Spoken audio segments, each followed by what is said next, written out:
Hi, I'm Stephanie from stephanieknaturals.com, and I'm going to tell you about the types of perfume oil.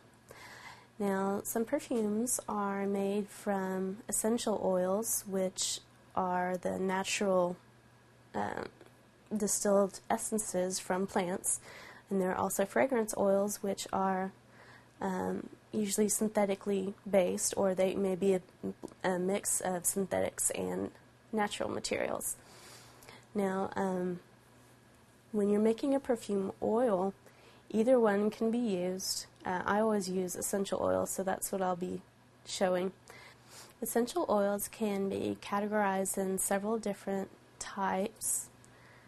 We have base notes, middle notes, or heart notes, and top notes. The base notes will be the longest lasting. They'll be things like tree resins and woods, and the middle notes will be things like flowers, usually, and herbs or spices.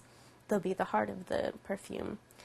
But the top notes are the shortest in length.